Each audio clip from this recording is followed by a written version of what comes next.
नमस्कार। आज हम नारुतो की एक ऐसी लड़ाई को करीब से देखने जा रहे हैं जिसने सच में सब कुछ बदल कर रख दिया। ये सिर्फ दो शिनोबी का आमना सामना नहीं था, बल्कि ये एक कहानी थी, रणनीति की, हिम्मत की और एक ऐसे इरादे की जिसने नारुतो को हमेशा के लिए एक नया शिनोबी बना दिया।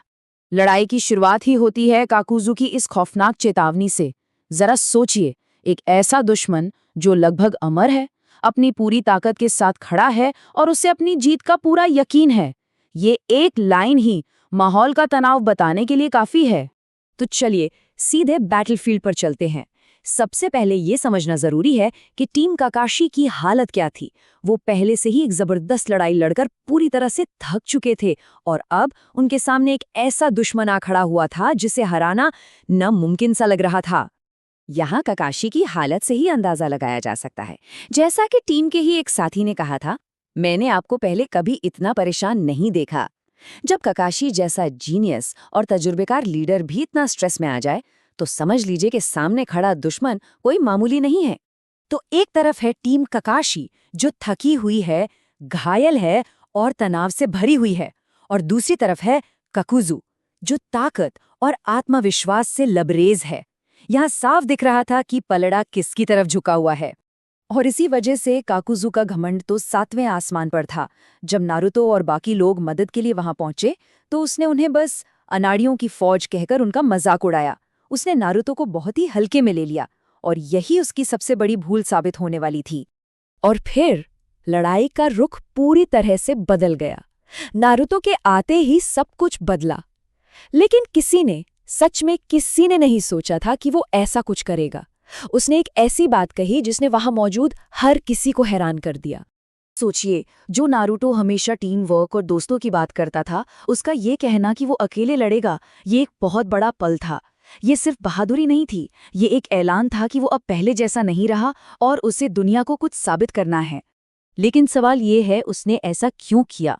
क्योंकि उसे काकाशी से किया अपना वो वादा याद था। काकाशी ने उससे कहा था कि सिर्फ वही है जो चौथे होकागे से भी आगे निकल सकता है। नारुतो के लिए ये मौका था उस वादे को निभाने का और ये दिखाने का कि वो इस भरोसे के काबिल है। तो अब बात करते हैं असली रणनीति की।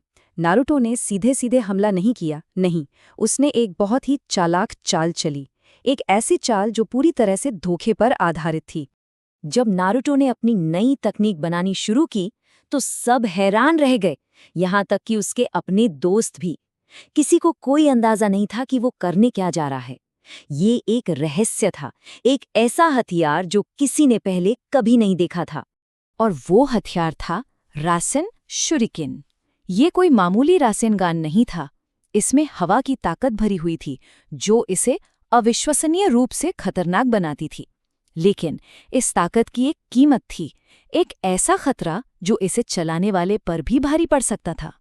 नारुतो की रणनीति कमाल की थी। पहला कदम, असली नारुतो को नजरों से ओझल कर दो। दूसरा कदम, शैडो क्लोन्स को आगे भेजो ताकि दुश्मन का ध्यान पूरी तरह से उन पर रहे। और तीसरा और सबसे जरूरी कदम, जब दुश्मन पूरी तरह से धोखे में आ जाए तब सही मौके पर असली हमला करो। और यहीं पर काकुजू से सबसे बड़ी गलती हो गई। उसने नारुतो के एक क्लोन को हमला करते देखा और ये मान लिया कि ये तकनीक दूर से काम नहीं कर सकती। उसने सोचा कि बस उसे अपने पास आने से रोकना है, और यही गलतफहमी उसे ले डूबी। और फिर वो पल आया जिसका सबको इंतजार था। नारुतो की चाल कामयाब हो गई। काकुजू का पूरा ध्यान एक क्लोन पर था और उसे भनक तक नहीं लगी कि असली खतरा ठीक उसके पीछे मंडरा रहा था। और कहानी में असली ट्विस्ट तो यहाँ आया। जिसे काकुजू असली नारुतो समझ रहा था, वो भी एक और क्लोन निकला। असली नारुतो तो हवा में था, ऊपर से हमला करने के लिए तैयार, एक ऐसी जगह से जहां काकुजू सोच भी नहीं सकता था।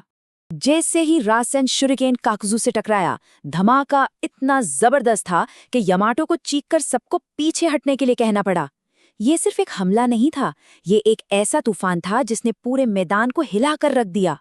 तो ये लड़ाई सिर्फ एक दुश्मन को हराने के बारे में नहीं थी, ये नारुतो के सफर का एक बहुत ही अहम मोड़ था। इस जीत ने साबित कर दिया कि वो सिर्फ ताकतवर ही नहीं, बल्कि अब एक बहुत होशियार रणनीतिकार भी बन चुका है। इस लड़ाई से 3 बातें एकदम साफ हो जाती हैं। पहली, दिमाग की ताकत अक्सर जिस्म की ताकत पर भारी पड़ती है। दूसरी, अपने दुश्मन को कभी भी कम नहीं आंकना चाहिए। और तीसरी, एक महान शिनोबी बनने के लिए कभी-कभी सबसे बड़े खतरे उठाने ही पड़ते हैं। नारुतो ये लड़ाई जीत तो गया, लेकिन रासियन शुरिकेन ने उसके अपने शरीर को भी बहुत नुकसान पहुंचाया। और ये हमें एक बहुत गहरे सवाल के साथ छोड़ जाता है। क्या महान शक्ति पाने के लिए हमेशा एक बड़ी कीमत चुकानी ही पड़ती है? इस पर जरूर सोचिएगा।